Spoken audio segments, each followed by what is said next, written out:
کیا دائرہ اختیار ہے ریویو پٹیشن کا، ریویو پٹیشن میں کیا آپ کیا چیلنج کر سکتے ہیں، کیا آپ نظر ثانی کی جو سکوپ ہے وہ قانونی طور پہ کیا ہے. تو یہ ساری ٹیکنیکل بحث ہو رہی ہے فی الحال. چیف جسٹس صاحب نے ریمارک پاس کیے ہیں، آج آبزرو کیا ہے. انہوں نے کہا ہے کہ یہ اچھی بات ہے کہ آپ اور اٹارنی جنرل صاحب بھی اور ایڈوکیٹ جنرل صاحب بھی قانونی بحث کر رہے ہیں. اس سے پہلے تو جو ہوتا رہا ہے وہ ارتھمیٹک ہی ہوتی رہی ہے کہ 7 ممبر ججز یا 5 ممبر بینچ تھا یا 3 ممبر بینچ کا فیصلہ تھا. تو اچھی بات ہے کہ آپ نے یہ باتیں کی اب، لیکن آپ کو قانون اجازت نہیں دیتا کہ آپ وہ باتیں یا وہ آرگومنٹس یا وہ بحث کریں جو آپ نے پہلے بحث نہیں کی تھی. لیکن چونکہ یہ آئینی معاملہ ہے، چونکہ یہ معاملہ قوم کا ہے، سٹیزنز کی فنڈامنٹل رائٹس ہیں، اس لیے ہم آپ کو پوری طرح سنیں گے. آپ آرام سے بحث کریں، آپ کو ہم سنیں گے. تو یہ بحث اس طرح چل رہی ہے. ابھی کل بھی دن بحث کا ہے اور اس کے بعد یقینی طور پہ جب وہ ختم کریں گے الیکشن کمیشن آف پاکستان کے وکیل، تو اٹارنی جنرل صاحب اور ایڈوکیٹ جنرل صاحب بھی بحث کریں گے. پھر ہمیں موقع ملے گا کہ ہم اپنی موقف پیش کریں. پابندی لگانے کی کوشش کی گئی تھی ایک بار بہت پہلے جماعت اسلامی پہ، اور وہ بڑا فیمس کیس ہے، مولانا مودودی صاحب نے فائل کیا تھا، جہاں پابندی لگا دی تھی، بین کر دیا تھا جماعتوں کو. تو وہ سپریم کورٹ نے کہا تھا کہ آپ بین نہیں کر سکتے، یہ ایک بنیادی حق ہے ہر ایک کا کہ پولیٹیکل پارٹی بنائے.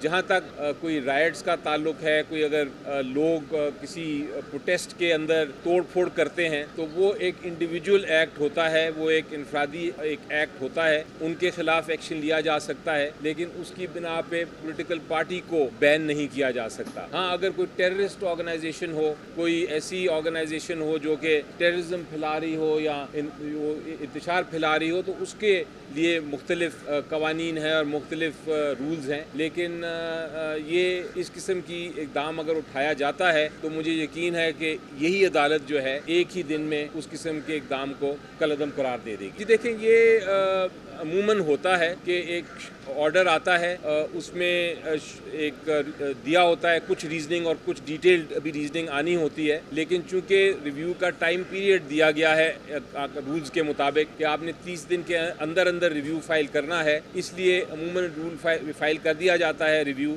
اور اس کے بعد اس کی سماعت بھی ہو جاتی ہے. یہ ایک بڑا اہم اس وقت کیس اس لیے ہے، عام جو کیسز سے بالاتر ہو کے یہ اس کی اہمیت زیادہ ہے، اور وہ اس لیے ہے کہ یہ اس وقت پنجاب میں کوئی اسمبلی نہیں ہے. اس وقت KPK میں کوئی اسمبلی نہیں ہے. جو ہماری 50% سے زیادہ پاپولیشن ہے پاکستان کی، ان کا کوئی ریپرزینٹیٹیو نہیں ہے. اور اگر الیکشن نہ ہوں، اگر اسمبلیاں نہ ہوں تو قانون سازی نہیں ہو سکتی، حکومتیں نہیں بن سکتی، اور لوگوں کا جو بنیادی حق ہے وہ ان کو نہیں مل سکتا. بلکہ میں تو کہوں گا کہ آئین جو ہے وہ آگے چل ہی نہیں سکتا. تو اس وقت جس سچویشن میں ہم ہیں، اس سچویشن میں میری نظر میں کیئر ٹیکر حکومتیں جو KPK میں ہیں اور پنجاب میں ہیں وہ غیر آئینی ہیں. وہ جو اقدامات کر رہے ہیں وہ غیر آئینی ہیں، غیر قانونی ہیں. اس کے ساتھ ساتھ آئین جو ہے وہ میری نظر میں قتل ہو چکا ہے. اس کا آئین اس وقت ایک طرح سے ابینس میں ہے، کیونکہ اس پہ عمل درآمد نہیں ہو رہا اور الیکشن نہیں ہو رہے.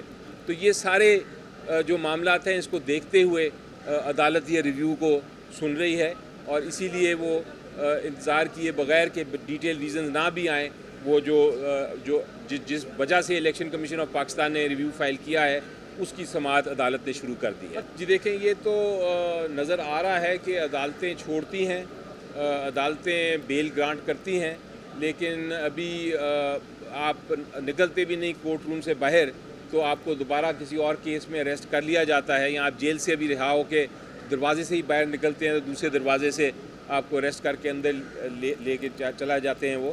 تو یہ ایک آئین شکنی ہے، یہ ایک یہ ایک ایسا سچویشن ہے جس کو میں کہتا ہوں کہ انارکی ہے.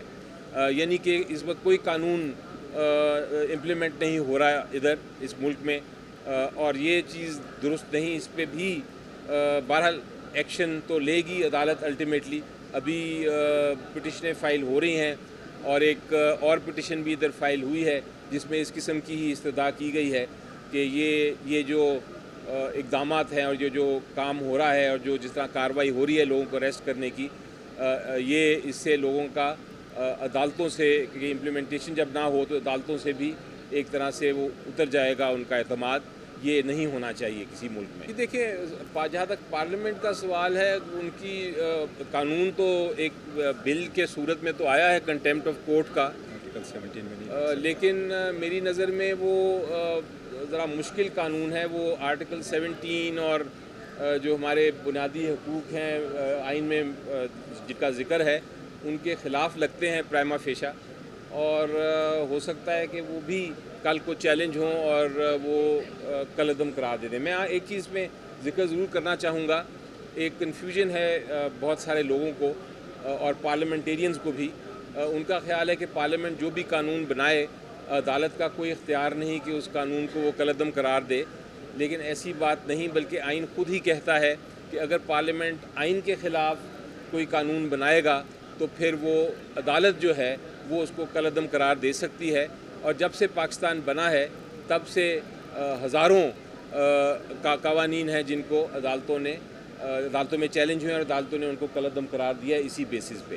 تو یہ کوئی اس کو آپ پارلیمنٹ کا یا عدالتوں کا تصادم نہ سمجھیں, یہ ایک روٹین میٹر ہے اور آئین کے بالکل عین مطابق ہے. بالکل آج چیف جسٹس صاحب نے درست فرمایا تھا کہ ہم جو ایکچولی کام کر رہے ہیں انصاف دینے کا عوام کو, وہ ایک طرح سے ڈیوائن ہم جو احکامات ہیں ان کے اوپر عمل درآمد کر رہے ہیں, اور ہم تحمل سے ہی سنیں گے.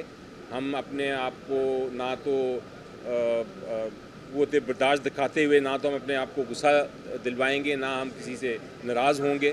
ہمیں پتہ ہے لوگوں نے باہر کیا کیا ہے, ہمیں پتہ ہے پارلیمنٹ میں لوگ کیا کر رہے ہیں, لیکن ہم پھر بھی اپنا تحمل سے قوت برداشت دکھاتے ہوئے ہم آئین اور قانون کے مطابق فیصلے کریں گے. تو میرا خیال ہے یہ ایک درست پالیسی ہے.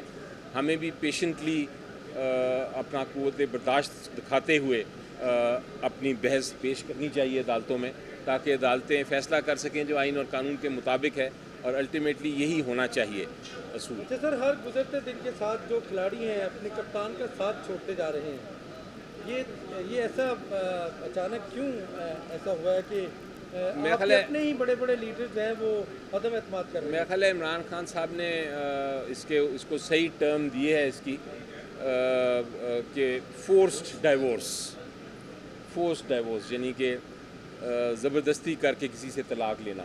تو یہ میرا خیال ہے وہی فریز اس کے اوپر لاگو ہوتا ہے اس قسم کی سچویشن پہ.